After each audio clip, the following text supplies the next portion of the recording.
বাৰু ভাল টাইমতে ওলাই আহিলোঁ যিহেতু ট্ৰেফিক জামো ইমান নাই। চ' হেই গাইজ, কি খবৰ আপোনালোকৰ? আশা কৰোঁ ভালে আছে।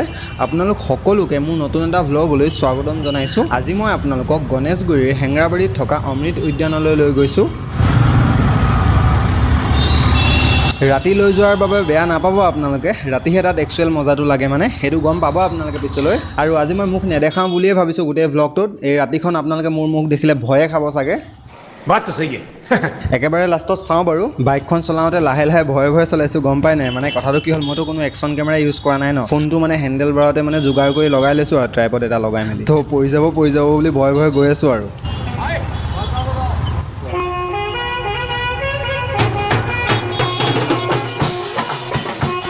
পাৰ্কত সোমোৱাৰ আগত প্ৰথমতে মই গীতুৰাজক লগ কৰি দুটাই ফুচকা খাই ল'ম। তাৰ ওচৰতে এখন দোকান আছে, মই আপোনালোকক অলপ পিছত দেখুৱাই আছোঁ। তাত দোকানখনৰ আগফালে ফুচকা দোকান এখন বহে, আৰু সেইখন দোকানৰে হয়, মানে সেইখন দোকানৰ আণ্ডাৰতে আছে ফুচকা দোকানখন। তো সেই ফুচকা ভাইটিটোৱে মানে বহুত মজা ফুচকা বনায়, মোৰ খাই ভাল লাগে মানে তাত। সেইখন দোকানখন নামটো হ'ল পঞ্চমুখ চুইটছ।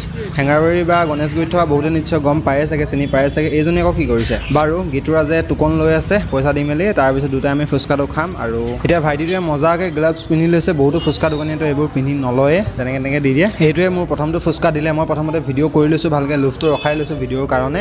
আৰু আপোনালোকে মুখ চুখ লগাই নিদিব, নহ'লে মোৰ পেট চলিব, খুব লেট্ৰিন যাব লাগিব।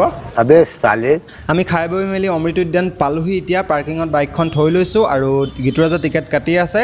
এটা টিকেটৰ দাম হ'ল 30 টকা, পাৰ পাৰ্চন 30 টকা। এতিয়া আমি ধুনীয়াকৈ টিকেটটো দেখাই মেলি টিপটপকৈ ভিতৰলৈ সোমাই যাম আৰু।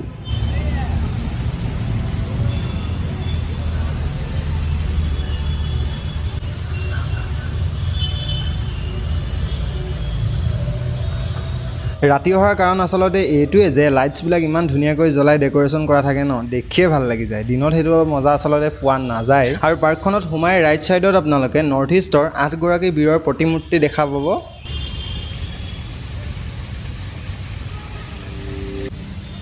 আমি এতিয়া খোজকাঢ়ি মেলি অলপ আগলৈ যাওঁ, আৰু সান্নিধ্য ভূঞাৰ গান অলপকৈ মিহি মিহিকৈ শুনি আছোঁ। ক'ৰবাত বজাই আছে, আপোনালোকৰ কাণত পৰিছেনে মই নাজানো, কিন্তু মজা লাগিছে। আৰু আপোনালোকৰ ভিতৰত থকা কাৰ সান্নিধ্য ভূঞাৰ গান ভাল লাগে জনাবচোন কমেণ্ট কৰি।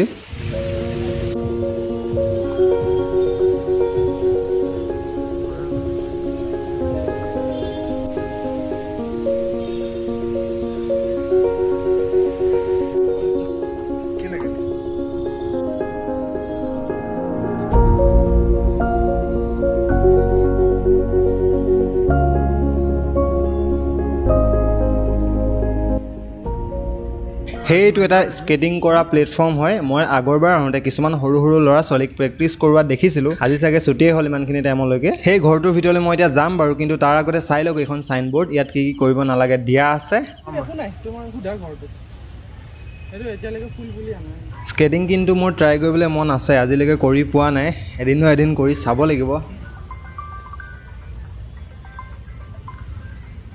মই মোৰ ফোন আহি আছে বুলি ফোনটো উলিয়াই চাইছিলোঁ, তাৰপিছত গম পালোঁ যে ওচৰতে ৰখি থকা মানুহ এজনৰ আহিছে। ছেইম ৰিংটন আছিলে, তো গমেই পোৱা নাছিলোঁ বাৰু। এই ঘৰটোৰ ভিতৰলৈ এতিয়া সোমাই আহিছোঁ। ভিতৰত একোৱেই নাই দেখোন।